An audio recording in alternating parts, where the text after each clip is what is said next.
Now at noon, he was known for representing the little guy. His battles against big business were well known. We're remembering the legendary Walter Umphrey and taking a look at the legacy he left behind. And no rest for Texas lawmakers as they head back to the state capitol for a third special session.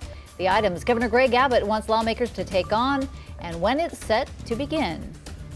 And could we see an increase in our federal minimum wage? Economists weigh in on what the dollar amount could be. 12 News at Noon starts right now.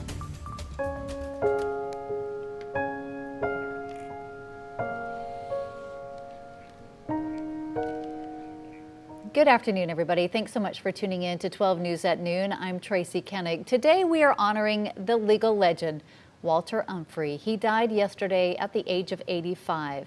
This afternoon, we're looking back at his contributions to our community, which are known all across the state and nation. Umphrey was so well known for all the good he's done for the community, and now his passing has many in shock. He'd been battling Alzheimer's for some time. Umphrey was a husband, a friend, and a voice for the voiceless. He focused a monumental part of his life and career on working for others.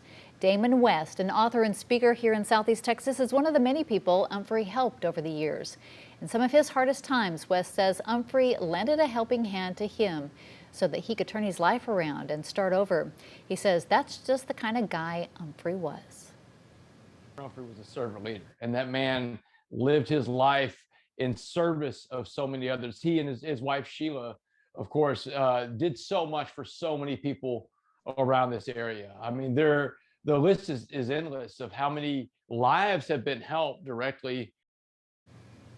Umphrey's family and friends hope that his legacy will live on and that he will be forever remembered for his contributions to education and the community. The Provost Law Firm, his alma mater, Baylor University, and Lamar University, just to name a few. Now, one thing West says about Umphrey is that no matter how popular he got, he never forgot his hometown roots in Port Arthur.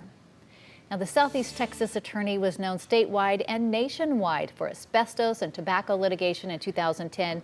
Many of his colleagues say Umphrey never ran away from a really big case.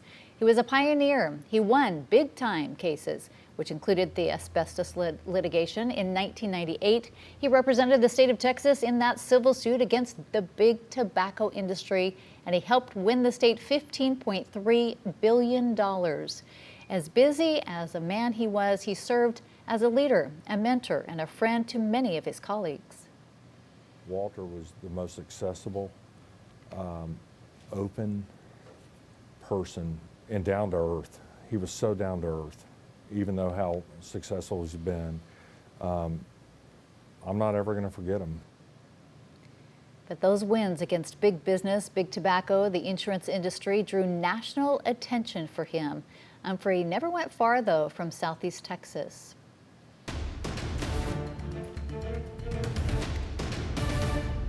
No rest for our Texas lawmakers. Governor Greg Abbott has announced the date for a third special session. The governor wants lawmakers to vote on redistricting maps, how to spend COVID relief money, whether transgender athletes can compete in some high school sports, and vaccine mandates.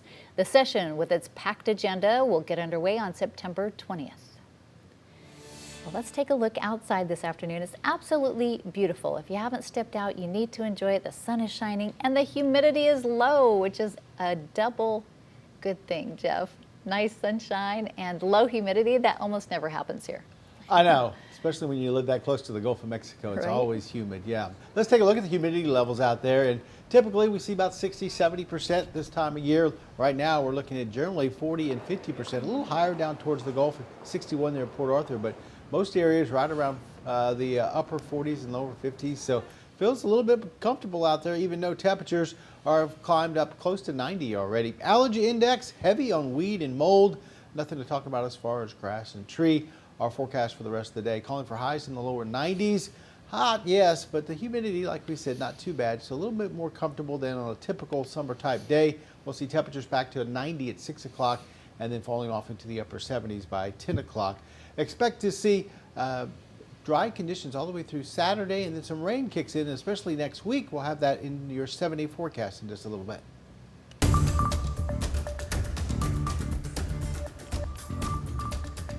All right, taking a look at the COVID situation here in Southeast Texas. By the numbers, as of yesterday, 250 patients are still battling the virus in Jefferson County hospitals. That's down slightly from the record high we set a week ago.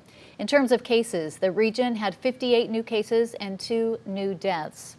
And if you're wanting to be tested for COVID-19 in Jefferson County, you can go to 700 Crockett Street in Beaumont today until 7 p.m. Hardin County also offering free drive-through testing with no residency requirement there. They'll be at 440 West Monroe Street in Kuntz, across from the courthouse, from 12 p.m. to 7 p.m. every day. We have a full listing of these sites that are offering free testing for you this week on our website, 12newsnow.com. Concerns that the coronavirus has still not yet peaked come as more children are being infected with COVID. NBC's national correspondent Miguel Almaguer with more.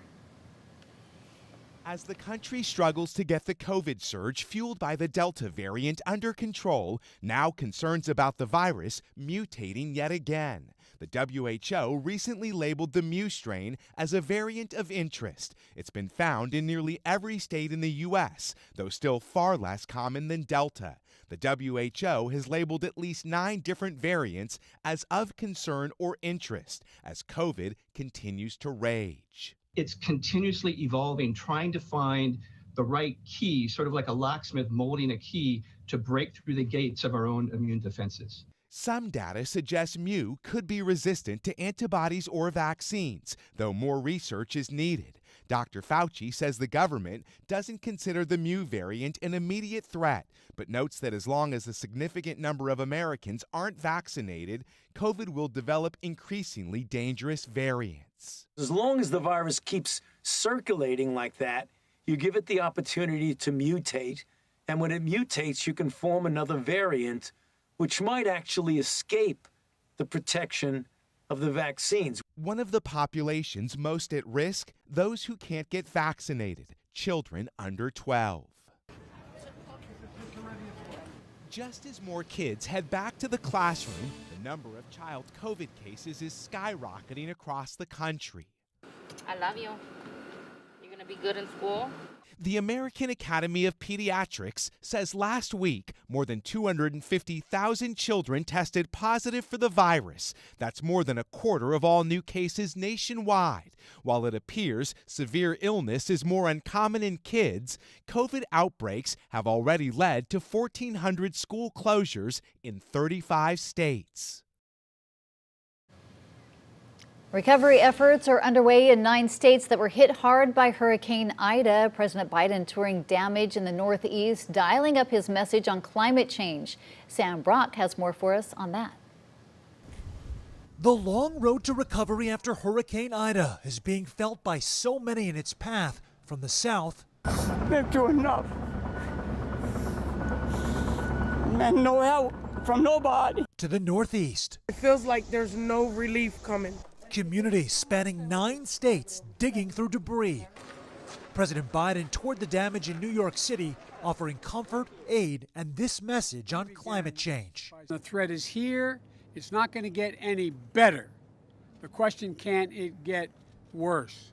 We can stop it from getting worse. In Louisiana, outrage over the lack of care shown to hundreds of elderly residents, evacuated to a warehouse before Ida's landfall, where they laid in filth and floodwater. Louisiana just revoked the license of 7 nursing homes, all owned by the same man who declined to speak with NBC News. There is no emergency preparedness plan that allows for residents to be kept in such an unsafe, unsanitary, and unhealthy condition. Details also now emerging over 9 separate senior living centers in New Orleans considered dangerous enough to remove residents immediately, with 5 dying after the storm. What does that mean, an emergent threat to life? Conditions had deteriorated to the point where folks were in serious danger. No power, not even emergency generator, no lights, no elevators. 10 days since Ida first stormed the state. Hundreds of thousands of Louisianans remain in unrelenting heat without power. Lines of cars continue to show up for basic necessities at distribution sites run by the National Guard. People need water, people need groceries, people need ice, people need help. A tear through the heart of the country, where so many are struggling with their new post-Ida reality. My money is gone, and I don't know what is going to happen next. And you can help us help our neighbors in Louisiana. 12 News and our sister stations across Texas are joining forces for Texas Cares Hurricane Ida relief. All the money raised will go to the American Red Cross Ida relief efforts. You can join us by making a monetary gift at 12newsnow.com/donate.